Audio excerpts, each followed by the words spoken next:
Start. नमस्कार, मैं Vikram Singh. Good evening बच्चों।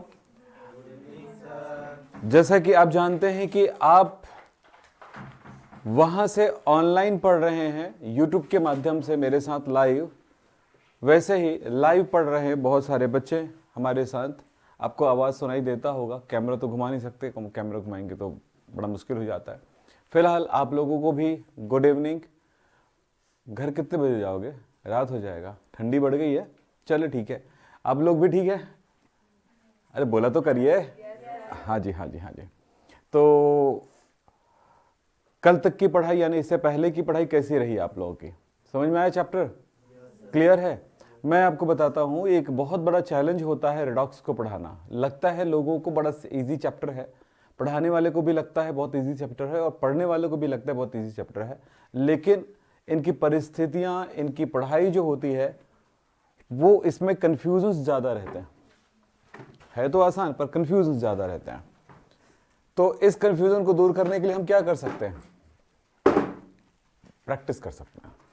चलिए साहब, आज हम पढ़ेंगे, हमारा आज है लेक्चर नंबर 5 और इस लेक्चर नंबर 5 में हम देखेंगे E0, मानक अपचयन विभव श्रेणी या विद्युत रासायनिक श्रेणी देखेंगे। पहले तो समझेंगे ये होता क्या है, थोड़ी शॉर्ट में पढ़ेंगे इसको यहाँ पे, पर 12th में बहुत डिटेल में पढ़ना होगा आपको, और इसीलिए हम यहाँ पर ये कहते हैं कि 12th की पढ़ाई के लिए ये जरूरी है। एक्चुअली रेडॉक्स में ऐसा पार्ट आता है कि जितना भी पढ़ाया गया उतना ही रेडॉक्स का पार्ट है, लेकिन उसके बाद आप दो चीजों पे ध्यान दें। एक है मानक अपचयन विभव श्रेणी, जिसको कहते हैं विद्युत रासायनिक श्रेणी, और दूसरा होता है नर्स समीकरण। ये दो चीजें जो है एक्चुअली आपके कोर्स 11th में नहीं देखा जा सकता है, लेकिन हाँ सिलेबस में नहीं दिखेगा, सिलेबस लिस्ट जो आती है उसमें नहीं दिखेगा, लेकिन आपके बुक में जरूर नजर आएगा ये चीज। अब सिलेबस में नहीं है सर, बुक में नहीं है, तो बुक वाले ने क्यों डाला? कई बार ऐसा रहता है कि सिलेबस में कुछ एक स्टेट बोर्ड में सिलेबस में भी है और बुक में भी है, कई जगह पे सिलेबस में नहीं है बुक में है, आपके यहाँ बुक में भी है और सिलेबस में भी है। तो हर जगह पे अलग अलग तरह की पढ़ाई है, जिसमें से जितना भी पढ़ाया गया उतना ही आपके लिए है। पर अब ये सोचो कि क्या आप पढ़ना चाहेंगे कि नहीं पढ़ना चाहेंगे। आपके दिमाग में होगा कि सर छोड़ देते हैं। अब छोड़ दो, हम एक टीचर, हमें पता है कि अगर अब मैं छोड़ देता हूं तो आपको तो पूरे मार्क्स मिलेंगे, क्योंकि वो सारी चीजें जो पढ़ाई गई वही आएगा एग्जाम में, लेकिन आप ग्रोथ नहीं कर पाएंगे आगे की पढ़ाई में। आपकी जो क्या परिपक्वता नहीं आ पाएगी कभी केमिस्ट्री में। तो इसलिए अभी से ही इस चीज को सिखाया जाता है, पढ़ाया जाता है, समझाया जाता है। तो चलिए देख ही लेते हैं इस चीज को। चलिए हम पढ़ेंगे आज विद्युत रासायनिक श्रेणी, लेकिन उससे पहले कुछ बातों को ध्यान रखें। हम एक शब्द का उपयोग करते हैं, गैल्वेनिक सेल। ये सेल क्या होते हैं? सेल एक ऐसी क्या बोलना चाहोगे, एक ऐसा उपकरण कह सकते हो या ऐसा युक्ति कह सकते हो, ऐसा कोई क्या बोलते हैं, एक व्यवस्था बोल सकते हो, जिसमें रासायनिक क्रिया होती है और विद्युत ऊर्जा का निर्माण होता है। अब इस चीज का बढ़िया एग्जांपल क्या हो सकता है? आप ये लीजिए, यहीं पे देख लीजिए, ये क्या चीज है, ये लगा हुआ क्या चीज है? ये सेल ही तो है। अब ये सेल जो है बहुत ही आधुनिक है, मॉडर्न है। सर मॉडर्न क्यों? जो सबसे बेहतर और सबसे नया हो वही तो मॉडर्न कहलाता है क्या? पुरानी गलतियों का सुधार हो चुका है। हो सकता है अभी भी इसमें कुछ खामी हो जिसको और भी ज्यादा सुधार हो, तो और कल के डेट में इससे ज्यादा मॉडर्न बैटरी आ जाएगी, सेल आ जाएगा। फिलहाल ये सेल है। इस सेल का काम क्या होता है? इसके अंदर ऐसा नहीं होता है कि अंदर कुछ छोटी सी कोई चीज भरी हुई है ना, वो बस बिजली बना रहा है, ऐसा कुछ नहीं होता है। यहां पे होता है कुछ रासायनिक पदार्थ भरे होते हैं, वो रासायनिक पदार्थ रासायनिक अभिक्रिया करती है तो विद्युत ऊर्जा का निर्माण होता है। और यह भी मजेदार बात है कि कुछ रासायनिक अभिक्रिया होंगी और इसमें एक साम्यावस्था स्थापित हो जाएगा, रासायनिक अभिक्रिया होना बंद हो जाएगा। कब? जब हम इसमें से विद्युत ऊर्जा नहीं ले रहे होंगे।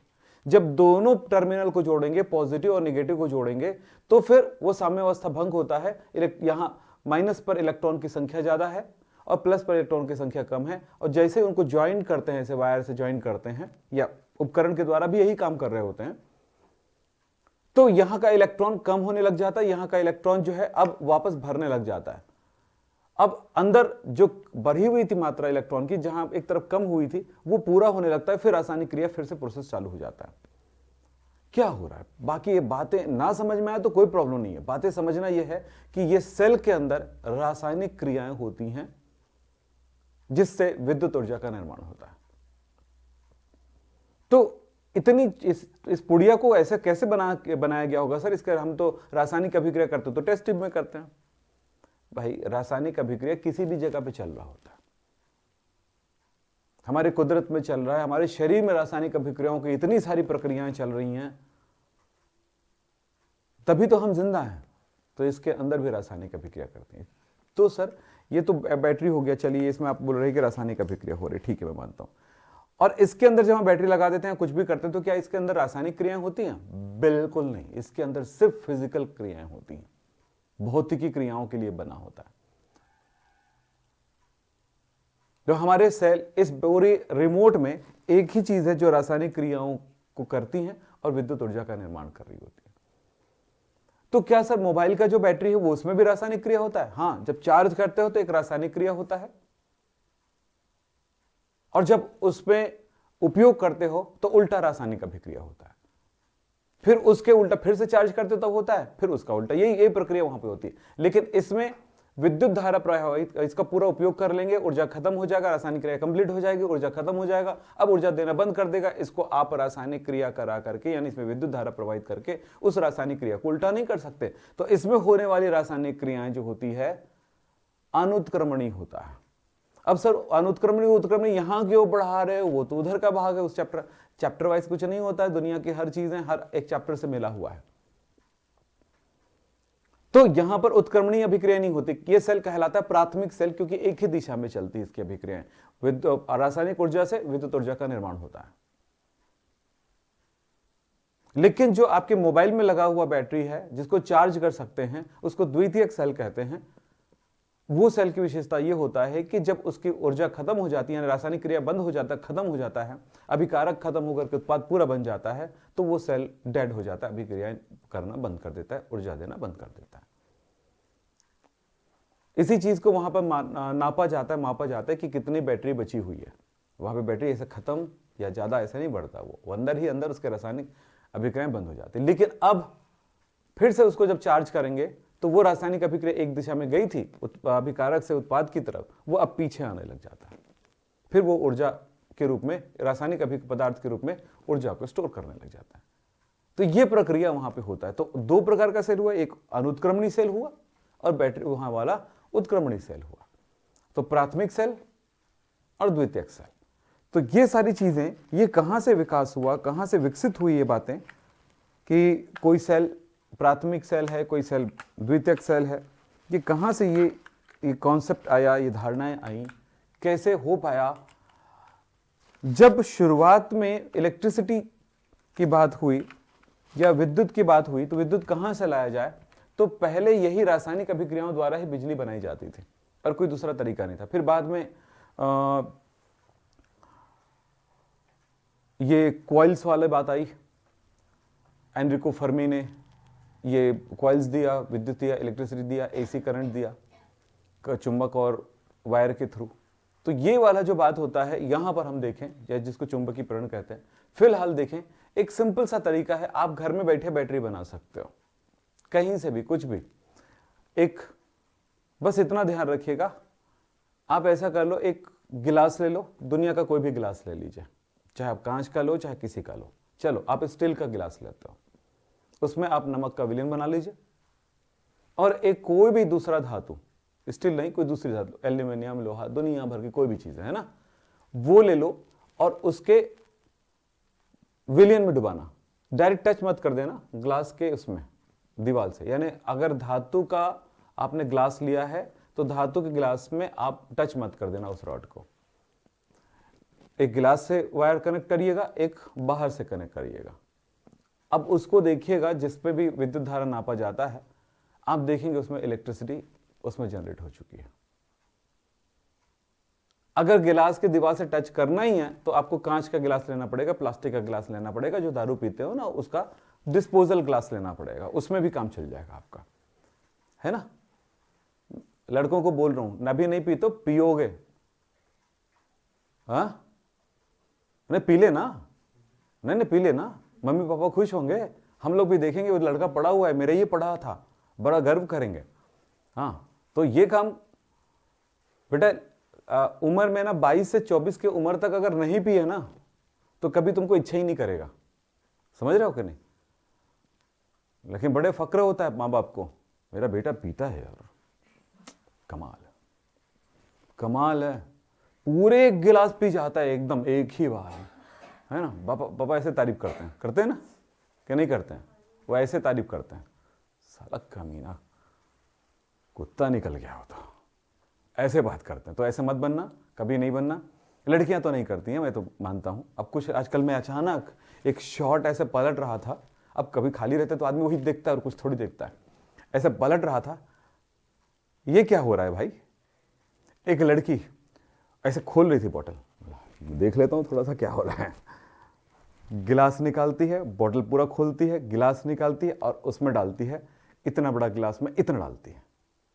अच्छा, फिर मैं बोला ठीक है, मैं सोचा किसी को देगी, फिर पूरा भरी, वाह।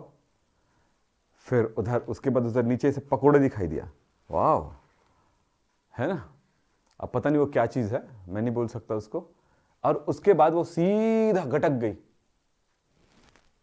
अरे लड़के पी सकते तो लड़कियां क्यों नहीं पी सकती, वो भी तो इंसान है, कोई बुराई नहीं है इसमें, कोई बुराई नहीं है। लड़का कर रहा है बुराई तो तुम भी करो बुराई, है ना। लेकिन ना करना दोनों के लिए अच्छा है, ठीक है, ना करना ये काम दोनों के लिए अच्छा है। चलो ठीक है, थोड़ा बहुत गटक लेना ठीक है, अब वो तो पूरा, चलो अच्छी बात है, उसकी हिम्मत की दाद देता हूं, मैंने लाइक मार देता हूं, वहां तो नहीं किया लाइक, अभी कर देता हूं। चलिए साहब हम बात करते हैं। सर आपके जैसे लोग सोचने लगे तो कितने लोग भूखे मर जाएंगे जो दारू बेचते हैं या बनाते हैं। तो वो भूखे मरे ना, उनका प्रॉब्लम है, वो अपना रास्ता ढूंढ लेंगे। तुम्हारा प्रॉब्लम है कि तुम भूखे मत मरो। पहले यहां पे बात करते हैं। हमने जो यहां पर बता रहा हूं उस बात को ध्यान से सुनिएगा। मैं बढ़ा रहा हूं गैल्वेनिक सेल। अब इधर उधर की बात होगी बहुत सारी। हमने क्या किया आपको पता चला, सेल बनाने का बढ़िया तरीका है। अब इसी जगह पे बताया मैंने, नमक का विलयन लेकर के दो अलग अलग धातुओं को जो चालक होता है उनको डुबा दीजिए। ऐसे ही बोला ना मैंने, ये तो बोला क्या, एक विलयन ले लीजिए, कोई भी नमक का या किसी का भी विलयन ले लीजिए, एक धातु ये और दूसरा धातु ये, यही तो बोला क्या मैंने। हाँ कुछ नहीं, सिंपल एक प्रयोग है, सिंपल प्रयोग है। अब एक जगह देखेंगे कि अगर मैंने इसको जिंक धातु लिया और यहां पर कॉपर लिया तो ये निगेटिव और ये पॉजिटिव हो जाएगा। अगर मैंने इसको एल्यूमिनियम लिया और इसको कॉपर लिया तो ये निगेटिव वो पॉजिटिव हो जाएगा। अगर मैंने इसको, चलिए मैं चेंज कर रहा हूं, अगर मैंने इसको सिल्वर लिया और इसको गोल्ड लिया, अरे बाबा मजेदार ना, इतना बड़ा बड़ा सोना, इतना बड़ा बड़ा चांदी, वाह, है ना, ले लिया यार, मेरी प्रॉब्लम है ना, किसको कुछ जो बोलना है बोले, है नहीं। तो ये माइनस और ये प्लस हो जाएगा। सर ये आपको कैसे पता चला, जो आज पढ़ाने वाला हूं, समझ में आया? तब पता चलता है ये सारी चीजें। इसीलिए इस विज्ञान को मैं पढ़ाना चाहता हूं और आप पढ़िए। और इसका पूरा डिटेल वीडियोस हम YouTube पे पहले से भी अवेलेबल कराए हैं और वो ज्यादा बेहतर तरह से भी है। अब सर आज पढ़ाता तो बेहतर नहीं बोल रहा, ऐसा नहीं है यार, अलग अलग तरह से। वो 12th वाले बच्चों के लिए पढ़ाया गया है और 12th के कोर्स में है तो डीप में देंगे उसकी नॉलेज, गहराई में देंगे। और 11th में उतनी डीप में पढ़ाने का नहीं है, सो हम एक ऊपरी तौर पे इसको पढ़ाते हैं। क्योंकि गैल्वेनिक सेल का एक अलग वीडियो है स्पेशली, और उसके बाद इलेक्ट्रोड्स के, इलेक्ट्रोड विभव के अलग वीडियोस हैं, उसके बाद हाइड्रोजन इलेक्ट्रोड के अलग वीडियोस हैं उसमें, फिर उसके मानक हाइड्रोजन इलेक्ट्रोड के, फिर उसके बाद विद्युत रासायनिक श्रेणी की अलग वीडियो है। तो ये पूरा 3-4 पार्ट का है जिसको हम लोग एक ही बार में हम इसको कवर अप करेंगे आज। चलो आगे बढ़ते हैं। गैल्वेनिक सेल किसको कहेंगे? सिंपल सा, वे सेल जिसमें रासायनिक अभिक्रिया से विद्युत ऊर्जा का निर्माण होता है। बात खत्म हो गई, वही तो लिखा है। क्या बोला है? रासायनिक अभिक्रिया से विद्युत ऊर्जा का निर्माण क्या होता है? बोलो। उसमें रासायनिक क्रिया हो रही थी कि नहीं? सेल में आपने क्या डाला था? नमक डाला था, धातु में रखा था, धातुओं में रिएक्शन होने लगेगा। धातु जो इसमें जो विलयन था उसके साथ रिएक्शन करेगा और इसके साथ फिर विद्युत ऊर्जा का निर्माण होगा। यहां पर गैल्वेनिक सेल की संरचना के बारे में बात करते हैं तो दो कांच का पात्र होता है जिसको हम बीकर भी कहते हैं। एक पात्र में मैंने डाल दिया है जिंक सल्फेट का विलयन, दूसरे पात्र में मैं भर दिया हूं कॉपर सल्फेट का विलयन। जिंक सल्फेट के विलयन में जिंक धातु डुबा दिया गया है, कॉपर सल्फेट के विलयन में कॉपर धातु डुबा दिया गया। दोनों के बीच में एक आयनिक चालक लगा दिया गया जिसको सॉल्ट ब्रिज कहते हैं, लवण सेतु कहते हैं दोनों के बीच में। क्यों? क्योंकि हमने जब एक विलयन लिया था, आपको याद होगा मैंने यहां पे एक ही पात्र में लिया था, तो उसमें दोनों इलेक्ट्रोड एक ही जगह पे विलयन में डुबा हुआ था, तो उसके बीच में कोई गैप नहीं था, है ना। दोनों विलयन एक साथ जुड़े हुए थे, तो इन दोनों विलयनों को आपस में जोड़ने के लिए ऐसा किया गया। ठीक है, तो सर एक ही में क्यों नहीं कर दिया? क्योंकि हमने तो यहां पर अलग विलयन लिया, हमने वहां पर अलग विलयन लिया, इसलिए यहां पर जो डाला गया है वो एक तरह से जेली जैसा पदार्थ है जिसमें आयंस है। आपने जैम देखा है? जेली देखियो, जैम देखियो, जैम तो जानते हो ना, जेली वेली करके पहले बच्चे खाते थे उसा, है ना। और आजकल वो फ्रूट जैम, ये जैम, वो जैम सब आता था। आखिरी में जाम की बात नहीं कर रहा हूं, जाम से भी बनाते हैं घर में, जाम से ही जैम बनाते कि नहीं बनाते हैं। तो एक कांच की नली होगी यू आकार की, यूट्यूब कहते हैं इसको, यही है यूट्यूब असली में। ठीक है, इस यू नली में क्या करते हैं? जेलेटिन या अगर अगर, मूल रूप से अगर अगर का उपयोग किया जाता है। अगर अगर एक प्रकार की जिलेटिन है। ठीक है, मतलब जिलेटिन जैसा पदार्थ है। जिलेटिन हड्डियों से प्राप्त की जाती है। जितनी भी आपने क्या बोलते हैं नरम वाला कैंडी खाते हो ना, नरम वाला एकदम नरम रहता है, ठीक है, वो उसी से बनता है। जहां पे जेल वेल जैसे दिखाई देती कोई चीज तो वो जेलेटिन वाला होता है। वो मतलब वेज नहीं होता है, नॉन वेज होता है एक्चुअली। जब आप बहुत बड़े बड़े दुकानों में जाओगे ना जहां पे कैंडी बिकती है, बहुत बड़े बड़े दुकान, शोरूम जैसा, तो वहां पे पूछेंगे सर नॉन वेज लेंगे कैंडी में कि वेज लेंगे? तब हम ऐसे घूरते हैं, कैंडी में भी यार ऐसे ही बोलते हैं ना। तो वो बोलता है हाँ सर बताइए सर क्या नहीं है, हमारा तो चलेगा वो नॉन वेज वेज सब चलेगा, जो अच्छा है वो ले आओ। और साइड वाला मम्मी है वेज लाना, ऐसे चलता। तो ये कहानी है सबके साथ। तो क्या समझ में आता है कि अगर से बना होगा तो क्या होगा? अच्छा वो खाए हो तुम लोग कराची हलवा? अरे इतना कतरा जैसा रहता है, वो मार्केट में मिलता है, लाल या पीला रंग का वो बना होता है, अपारदर्शी दिखता है। कुछ नहीं यार, मेरे को मार डालोगे का दिन, कुछ भी नहीं जानते वो तो दिमाग घूम जाता है मेरा। चलो ठीक है, कोई बात नहीं, तुम्हारी प्रॉब्लम, हमको क्या करना। तो ये है सॉल्ट ब्रिज। तो क्या होता है, अगर पानी, पोटेशियम क्लोराइड और पोटेशियम नाइट्रेट का विलयन मिला करके उसको बॉईल किया जाता है। बॉईल करने के बाद ठंडा कर देंगे, मतलब बॉईल करने के बाद इस यूट्यूब में डाल देंगे, थोड़ी देर बाद रखेंगे तो जेली बन जाएगा, ठंडा हो जाएगा। अब इसको उल्टा करेंगे तो भी नहीं गिरेगा, बस खत्म कहानी। तो इस तरह से बना होता है। ऐसा करने पर होता यह है कि जिंक पर माइनस चार्ज आ जाता है और कॉपर पर प्लस चार्ज आ जाता है। ठीक, और इस तरह से दोनों वायर को जोड़ेंगे तो यहां पर जो वोल्टेज वैल्यू आएगी वो आता है 1.10 वोल्ट। तो ये है हमारा गैल्वेनिक सेल। इसकी पूरी डिटेल और रासायनिक क्रियाएं 12th में है, सो वो 12th में देखेंगे। सर आप 11th का 11 में पढ़ाओ ना। भाई हो चुका है 11th का, मैं आपको 11th से रिलेट करके 12th तक ले जाऊंगा, क्योंकि हमारा कभी भी याद रखना 10वीं से 12वीं डायरेक्ट पढ़ाई अक्सर केमिस्ट्री में होता है। 10वीं से 11वीं, 11वीं से 12वीं पढ़ाई आपके लिए इजी हो जाएगा 12वीं। समझ रहे हो? चलो आगे चलते हैं। और जितने भी सेल बनते हैं जो हमारा ये सेल है बिल्कुल इसी सिद्धांत पर काम करता है जैसे ये काम करेगा। इसलिए ये सेल हमारा एक प्रारंभिक सेल है, बेसिक सेल है, और शुरुआती दौर पे इस तरह के प्रयोग के द्वारा ही हम सेल के बारे में पूरी तरह से जान पाए, और उसके बाद उनको हमने कई तरह से अरेंज कर डाला। ठीक है, चलो आगे बात करता हूं मैं। इलेक्ट्रोड विभव, इस शब्द का क्या अर्थ होता है? इलेक्ट्रोड पोटेंशियल, जिसको ई से दर्शाया जाता है। इसका अर्थ होता है किसी इलेक्ट्रोड के द्वारा इलेक्ट्रॉन दान करने या ग्रहण करने की प्रवृत्ति को ही हम इलेक्ट्रोड विभव कहते हैं। हमने यहां पर आपको बता दें, जिंक धातु को जब उसके जिंक सल्फेट के विलयन में डुबाते हैं तो इलेक्ट्रॉन जो होता है वो उसकी क्षमता, इलेक्ट्रॉन दान करने की क्षमता होती है। यहां पर होगा क्या, सॉरी मैं बताना चाहूंगा यहां पर कैसे होगा। ये इलेक्ट्रोड है, अब यहां पर एक ही चीज बता रहा हूं ना, ये जिंक धातु है। तो जिंक धातु क्या करता है, विलयन में आकर के Zn2+ बनाता है। क्या हुआ था यहां पे, ऐसे से ऐसे कैसे बना बताओ, Zn से Zn2+ कैसे बना बताओ। इलेक्ट्रॉन कितने का अंतर आया, 2 का। 2 का मतलब क्या हुआ, किधर लगाऊंगा, इस साइड। इस साइड मतलब उसने क्या किया, निकाला, इन्होंने इलेक्ट्रॉन निकाला यानी इलेक्ट्रॉन दान किया, इलेक्ट्रॉन दान करने की क्रिया हुई। यानी यहां पर कौन सी क्रिया हुआ, ऑक्सीडेशन हुआ। जिस इलेक्ट्रोड, अच्छा अब ये क्या हुआ, ये जिंक जो था विलयन में जाकर के Zn2+ आयन बना लिया। अब तो यहां पे रह गया कौन, इलेक्ट्रॉन रह गया।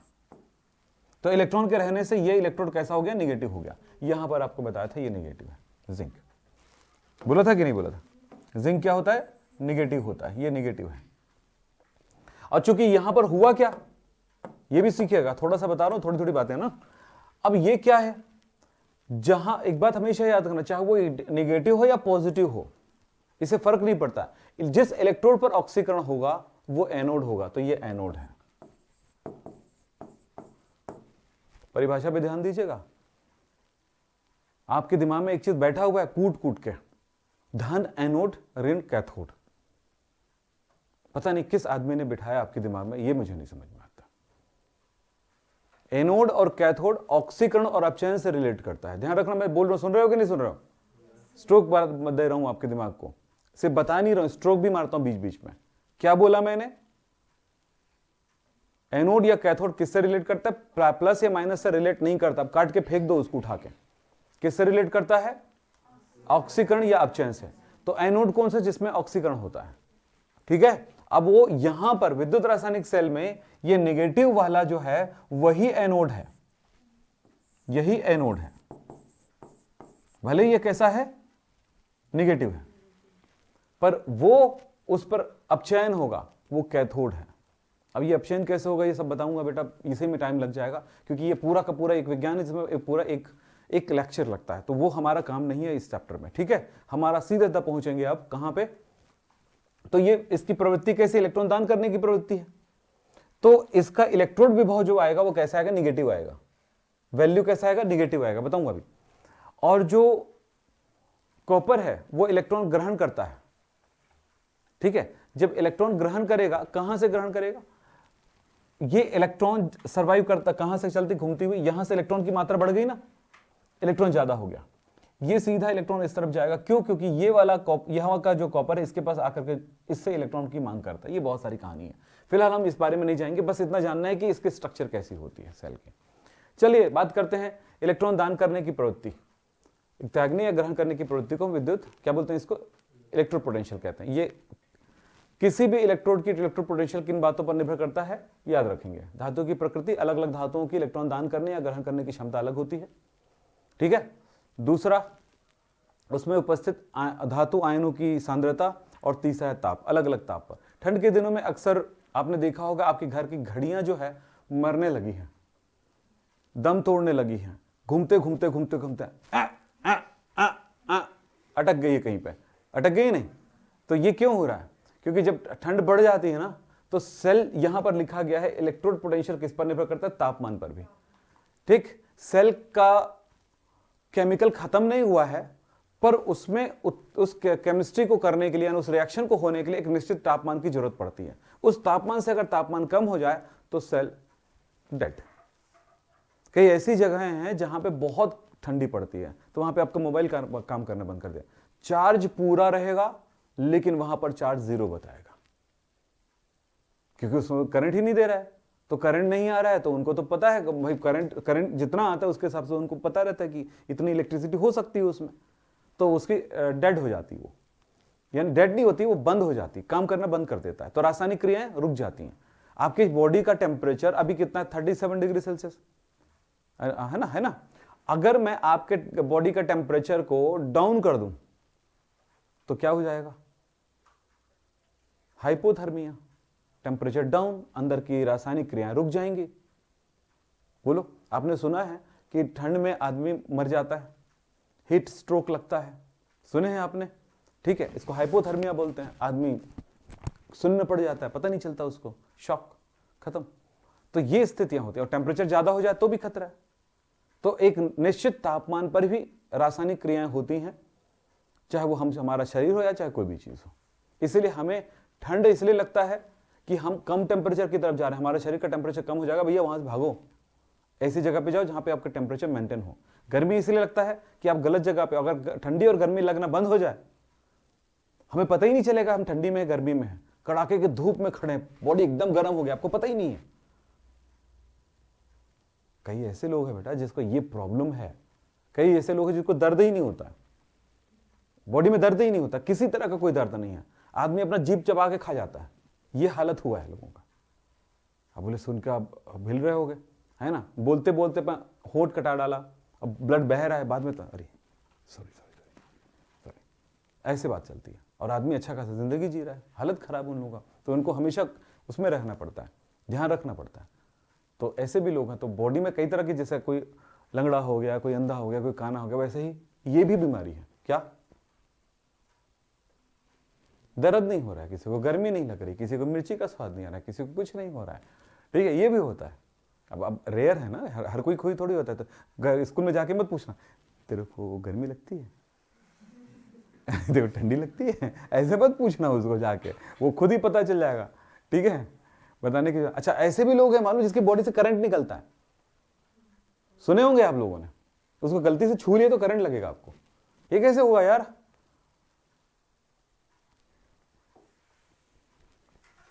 क्या बोलेंगे? चलिए, ये नहीं पढ़ना। एक देखो जो मैंने बताया था उसमें, अब देखो बात करते हैं। इलेक्ट्रोड हमने वहां पर देखा था, जिंक और कॉपर लगा दिए थे। एक बात बताता हूं, हाइड्रोजन इलेक्ट्रोड भी होता है जिसको कहते हैं मानक हाइड्रोजन इलेक्ट्रोड।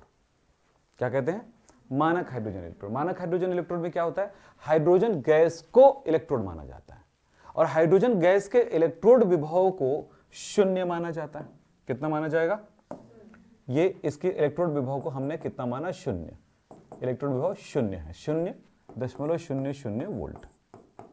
कि ये हाइड्रोजन, मानक हाइड्रोजन इलेक्ट्रोड है, मानक स्टैंडर्ड हाइड्रोजन इलेक्ट्रोड, इसको कहेंगे हिंदी में मानक हाइड्रोजन इलेक्ट्रोड। ये क्या चीज कहलाता है? ये मानक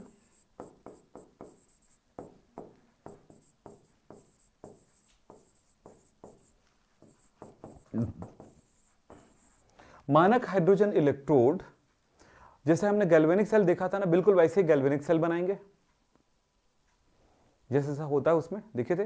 तो एक तरफ हम मानक हाइड्रोजन इलेक्ट्रोड लगा देंगे, और एक तरफ जिस धातु का इलेक्ट्रोड विभव ज्ञात करना है उसका इलेक्ट्रोड लगा देंगे, सेल लगा देंगे।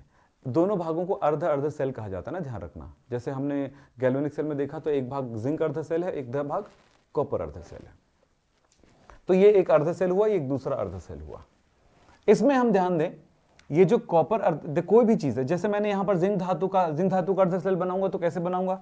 कॉपर सल्फेट का विलयन लगूंगा, CuSO4 का विलयन, ये लिखा भी है, 1 मोलर सांद्रता वाली कॉपर सल्फेट का विलयन लूंगा, फिर उसमें एक जिंक कॉपर धातु को डुबा दूंगा, फिर इस तरह जोड़ूंगा, और यहां पे जो विभव मापी है उससे पता लगाऊंगा कि इस जगह पर सेल विभव कितना आ रहा है।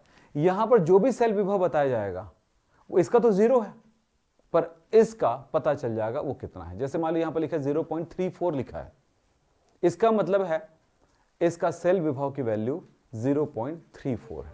हां, अब ये पता लगाऊंगा कि ये माइनस दर्शा रहे कि प्लस दर्शा रहा है।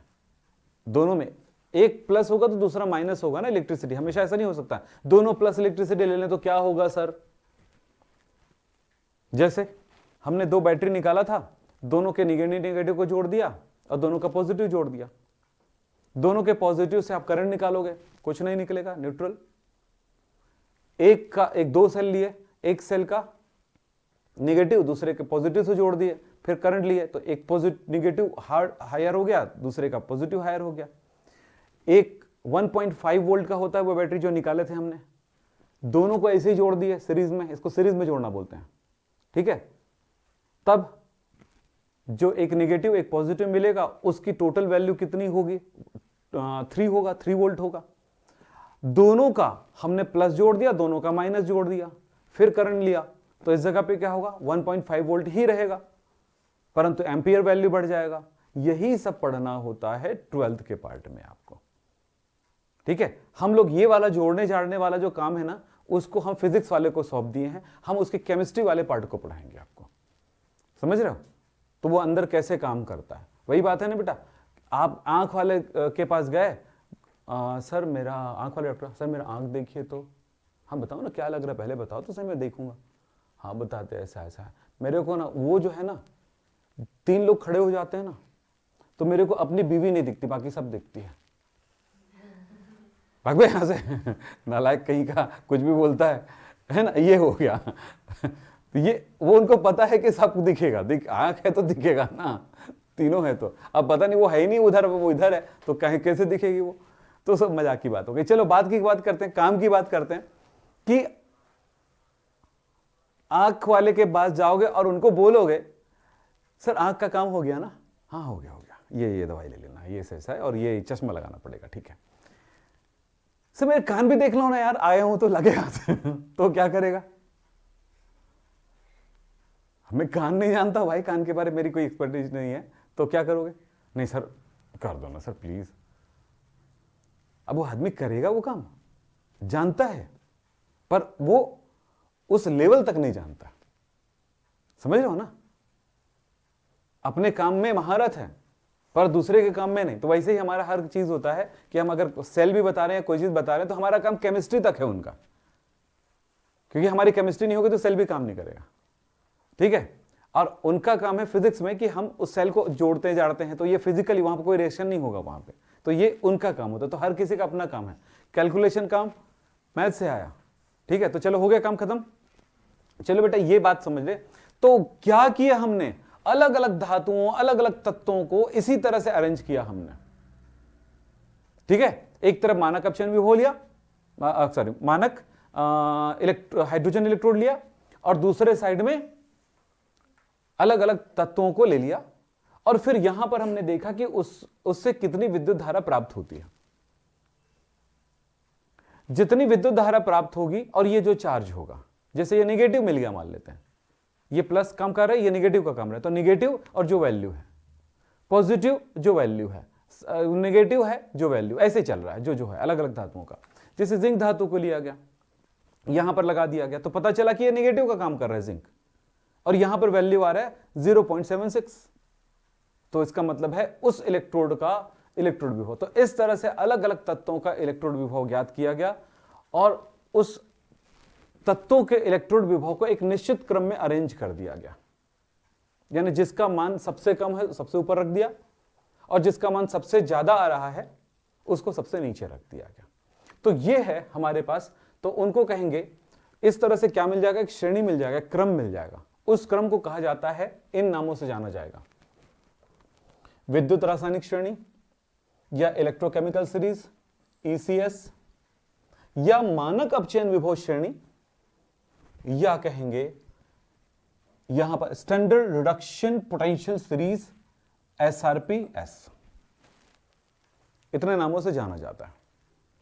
इसको संकेत दिया जाता है E0। इसको क्या संकेत दिया जाएगा, सब एक ही चीज है ना, अलग अलग नहीं है, अलग अलग नामों से जाना जाएगा।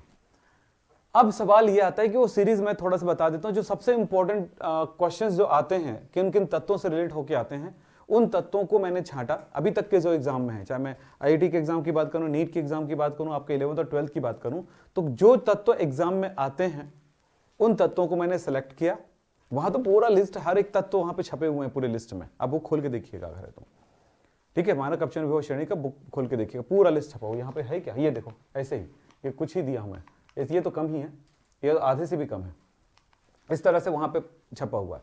तो यहां पर हर एक तत्व की अपनी एक वैल्यू, जैसे Cu कॉपर के लिए 0.34, आयोडीन का इतना, ये इसका उतना, सब दिया है लिस्ट, ठीक है। अभी कॉपर का ही पढ़े थे ना 0.34, जिंक का ऊपर मिलेगा बहुत, यहां पर नहीं है। तो हमने क्या किया, इनमें से कुछ सेलेक्टेड एलिमेंट्स को हमने चुन लिया, सेलेक्ट कर लिया हमने कुछ एलिमेंट्स को। क्यों? क्योंकि वही आपके एग्जाम में अक्सर पूछे गए हैं। तो हम उन तत्वों को हमने सेलेक्ट करके क्या किया, हमने उसका एक सीरीज, हमने जो सिलेक्टेड एलिमेंट्स है उनको हमने लाइन से रख दिया है, कौन ऊपर है कौन नीचे। अब सवाल हुआ कि इनको याद करना जरूरी है, बहुत जरूरी है, चाहे नीट का हो, चाहे 11th का हो, चाहे 12th का हो, चाहे जो भी हो, सब जगह पे इतना कम से कम याद होना चाहिए सीरीज। अब ये सीरीज याद करने के लिए मैंने यहां पर एक ट्रिक बताया है। ट्रिक क्या है? अब याद कर सकते हो ऐसे, लीना के काना मांगे आलजन, कर फिर खुद नहीं सुन, है कुआं ईला आज। ठीक है, पारा ब्रेड कल, सोना फिर कभी। ये आप याद कर लीजिए, 12th तक काम आएगा। 12th के बाद भी आगे एग्जाम दिलाओगे उसमें काम आएगा। ठीक है, तो मैं यहां पर याद तो नहीं करवाऊंगा, रटवाऊंगा तो नहीं, ये रटवाऊंगा तो टाइम लग जाएगा। तो कर लिए हो याद, कल तो दिया था मैंने। हो गया याद? क्या? अरे हाँ तो हाँ, ना तो ना। क्या? तू जो बोले हाँ तो हाँ, एक टाइप करना, एक ठो गाना आएगा, तू जो बोले ना तो ना, हेमलता गाई है उसको। ठीक है, समझ में आया? तो तुम लोग बोलो, तुम ही लोग बोलो, तुम जो बोलो हाँ तो हाँ, बोलो क्या? बोलो बोलो, याद हो गया है? कल याद करके मंगाया था मैं। हाँ, और बेटा तुम नहीं आना कल से, स्टॉप, नो नो। ठीक है, चले आगे। तो क्या बोला, लीना के काना मांगे आलजन। तो लीन, अच्छा ऐसे याद करने से फायदा, जैसे हम आवर्त सारणी याद किए थे ना, कुछ बना के याद किए थे ना, वैसे ही मैं यहां पर रुकूंगा नहीं, अभी मुझे आगे जाना है। तो ये याद कर लेना है, किसी भी हाल में याद कर लेना है। अगर 11th में से 12th जा करके आप अपनी महारत दिखाना चाहते हो, 12th में जब बैठो तो आपके टीचर बोले भाई ये तो कमाल का स्टूडेंट है, और यार जवाब देना शुरू करोगे तब कमाल बनोगे, अन्यथा दुनिया तो ऐसे भी खदेड़ देगी। याद रखना, दुनिया चाहती, अब कभी किसी जगह पे गए हो, प्रसाद बट रहा है तो कैसे मिलता है बताओ प्रसाद? बेटा ले ले, ऐसा होता है? लाइन में घुसना पड़ता है, उसके बाद आप लाइन में घुसे, इससे कोई काम नहीं चलता है। लाइन में घुसना पड़ता है, किसी को और के घुसने से रोकना पड़ता है। तू पीछे जाना, जा भैया, मेरे को नहीं लेना देना उससे, पीछे वाले को रोकने का है ताकत तो रोक ले, नहीं भी नहीं, है ना? लाइन वाली बात है। अभी ना जहां लाइन वाला वहां पे सीधा घुसना पड़ता है। और जो बुफे पार्टी में जाते हो तब चल हट, थाली हमारी, हाँ याद है, थाली भी तो है हमारे पास, लो ऐसे ऐसे घुसते, ऐसे साइड वाले कितना लेगा, चुप, मैं भी, मेरी पारी है, पूरा निकाल लिया। तू तो बाद में आया, वो नहीं जानता मैं, चल ठीक है। फिर ऐसे कर करके पूरा निकाल के इतना भरते हो, बाद में जगह मिले कि नहीं मिले, है ना? और इसमें भी मजेदार है, इसे निकाल लिया इसे, और किसी पे जो थोड़ा सा दूर रहता है ऐसे, यहीं पे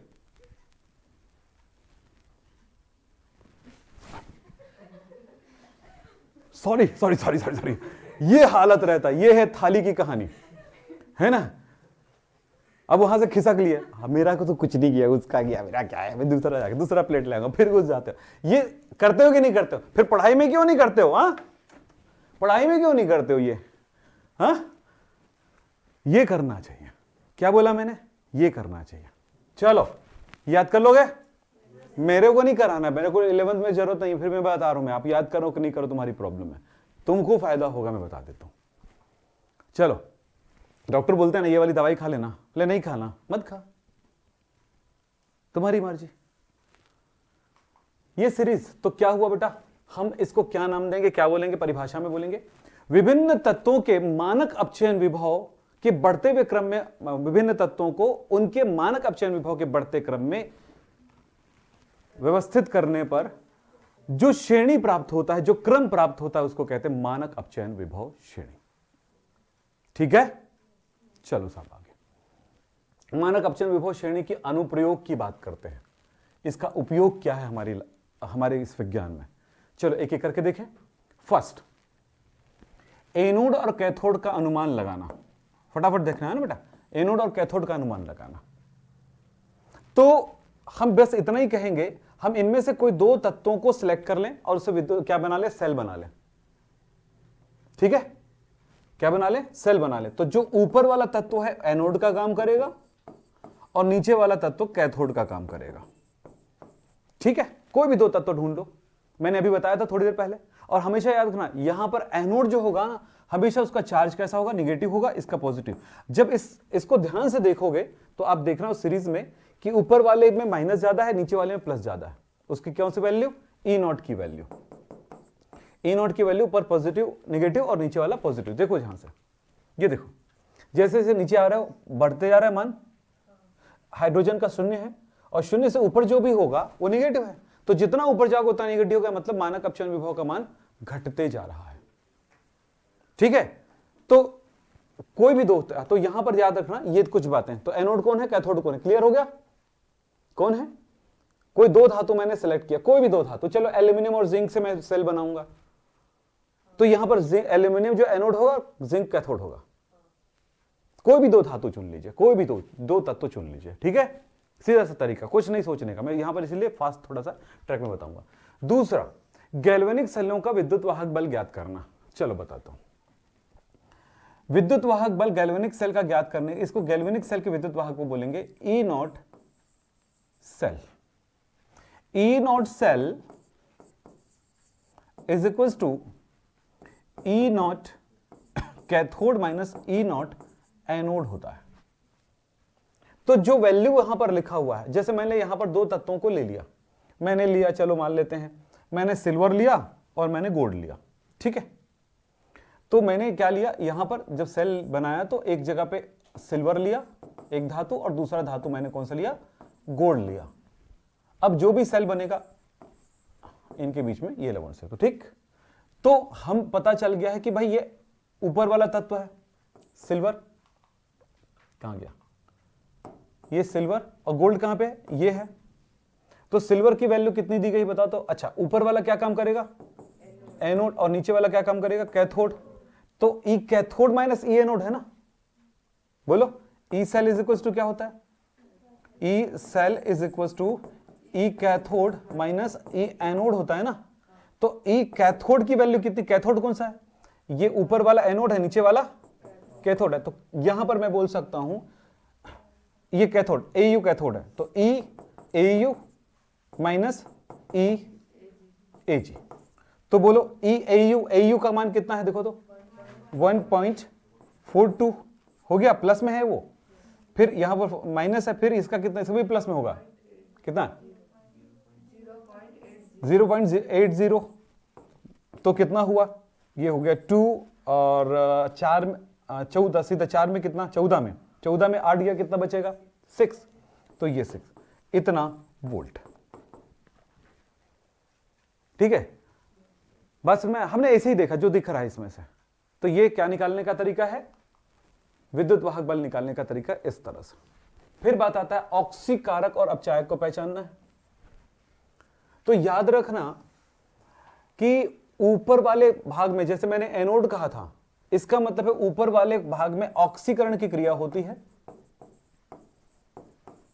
तो नीचे वाले जो तत्व होंगे उसमें अपचयन होगा, इसीलिए वो क्या है, कैथोड है।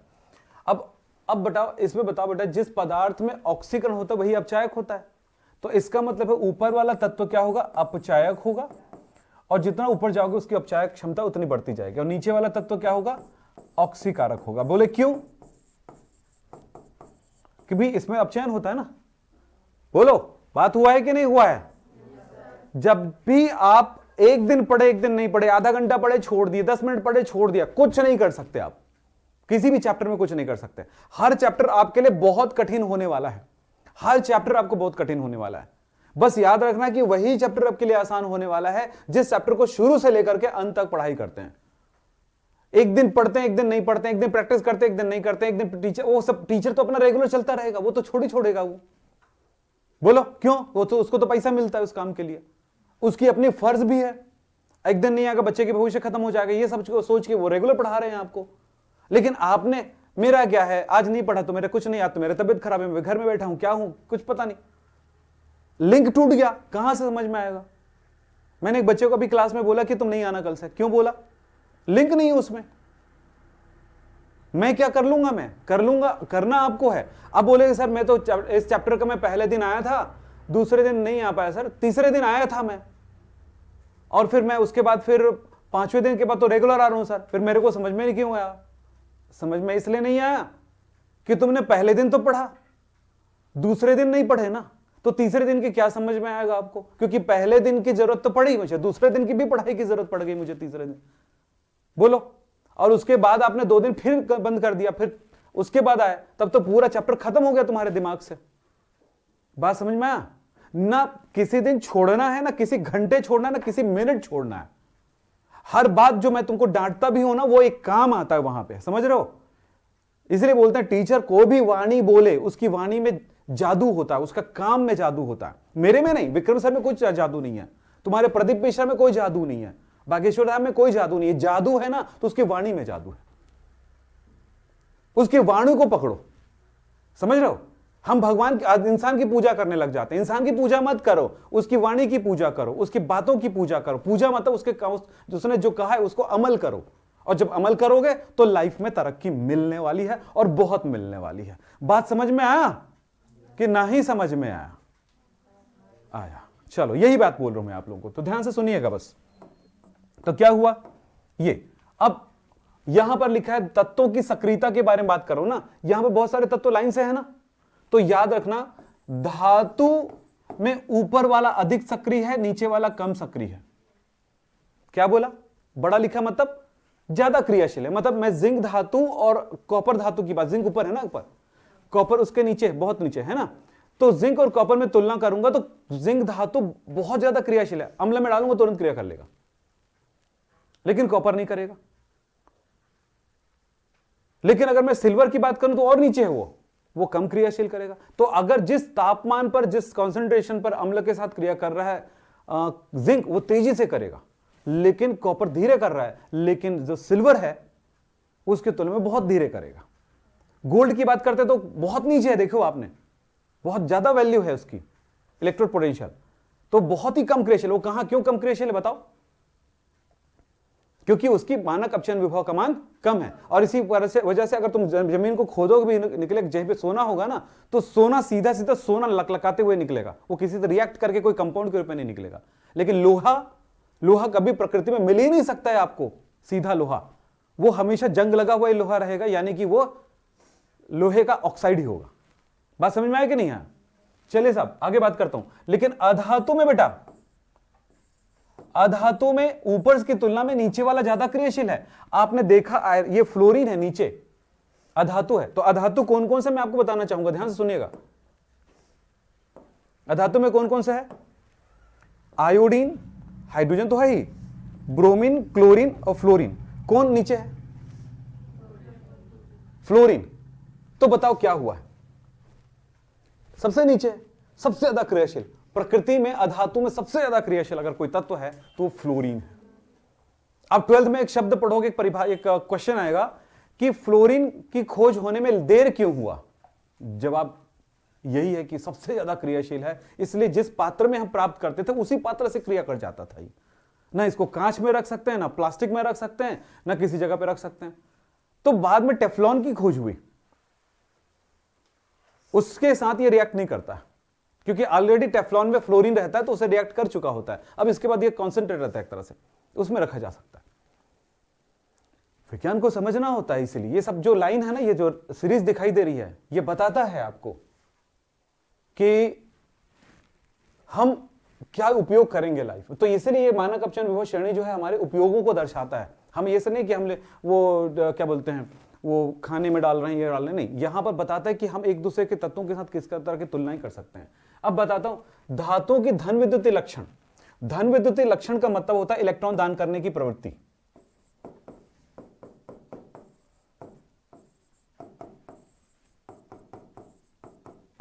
इलेक्ट्रॉन दान कर धनायन बनाना।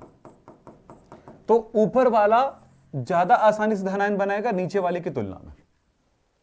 लिथियम Li+ इलेक्ट्रॉन दान कर दिया, सोडियम भी ऐसे करेगा, लेकिन जैसे जैसे नीचे जाएंगे तो नहीं करेगा, यानी कि देख लो आप गोल्ड ऐसा नहीं करता है, इसलिए गोल्ड गोल्ड के रूप में रहता है। अम्ल से हाइड्रोजन गैस मुक्त करना। ध्यान रखना, जो तत्व, ध्यान देना बेटा, एकदम सिंपल सी बात करो, जो तत्व इसके ऊपर है उस तत्व की धातु, मतलब मैं बोलूंगा इन तत्वों को मैंने अगर M से दर्शाया हो तो अम्ल से क्रिया कराऊंगा तो क्या मिलेगा, लवण मिलेगा और हाइड्रोजन गैस मुक्त होगा। लेकिन अगर मैं नीचे वाले तत्व की क्रिया, इसको M डैश मान लेता हूं, इसकी क्रिया अम्ल से कराऊंगा तो ये लवण बनाएगा, हो सकता है उसकी जगह पानी बना ले, परंतु वो हाइड्रोजन गैस नहीं मुक्त करेगा। बात समझ में आई? हाइड्रोजन बना लेता है, लेकिन ये हाइड्रोजन बनाए ये जरूरी नहीं है। यहां पे ये अलग अंतर आ गया। तो यानी क्या बोला इसने, जो तत्व हाइड्रोजन से ऊपर, यानी जिसका मानक अपचयन विभव नेगेटिव है, ये नेगेटिव आता है ना, इधर वाला नेगेटिव आता है, इधर वाला पॉजिटिव आता है, तो नेगेटिव है उसकी क्रिया अगर अम्ल, लवण, सॉरी क्या बोलते हैं हम लोग, अम्ल से कराएंगे तो वो हाइड्रोजन गैस मुक्त करेगा। ठीक, बात करते हैं धात्विक ऑक्साइडों का तापीय अपघटन। क्या मतलब है ये फाइनली बताता हूं, फाइनल कर रहा हूं इस चीज को। कोई किसी का धात्विक ऑक्साइड है, जैसे मैं यहां पर बोलता हूं जिंक का धातु ऑक्साइड, जिंक का धातु ऑक्साइड मान लेते हैं, तो जिंक ऑक्सीजन इसको गर्म करना। इसी तरह से मैं अगर बोल लेता हूं यहां पर सिल्वर का धातु ऑक्साइड Ag2O, तो देखना यह है, यहां पर इस बात का ध्यान देना, कॉपर से नीचे जो भी तत्व है, कॉपर से नीचे कौन है, ये कॉपर है ना, कॉपर से नीचे जो भी तत्व होगा उसके ऑक्साइड को गर्म करेंगे तो सिल्वर, उसका तत्व अलग हो जाएगा, ऑक्सीजन अलग हो जाएगा O2 के रूप में।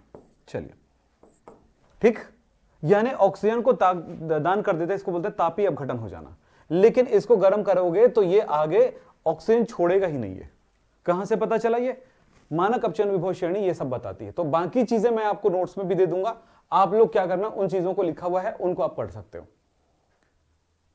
विद्युत रासायनिक श्रेणी को, विद्युत रासायनिक क्या बोलते हैं इसको, विद्युत रासायनिक श्रेणी का डिटेल पढ़ना है तो विद्युत रासायनिक श्रेणी आप सर्च करिएगा यूट्यूब पे, बहुत डिटेल में भी आपको क्लास मिल जाएगा। तो क्या लिखा, मैंने बोला विद्युत रासायनिक श्रेणी सर्च करना और विक्रम हैप केमिस्ट्री लिख देना, या क्या लिखना, विद्युत रासायनिक श्रेणी बाय विक्रम सिंह। तो आपको विद्युत रासायनिक श्रेणी का पूरा एक बढ़िया सा वीडियो और डिटेल में मिल जाएगा, उनको देखिए अगर आप देखना चाहते हो। वो क्लास 12 के लिए बनाया गया है, उनको आप देख सकते हैं, 11th वाले समझ सकते हैं, क्योंकि इतनी चीजें मैंने आज आपको सिखाया, इसके आधार पे आपकी समझ अच्छी हो चुकी है। तो आज की बातें यहीं पे समाप्त करते हैं। नमस्कार, धन्यवाद, थैंक यू।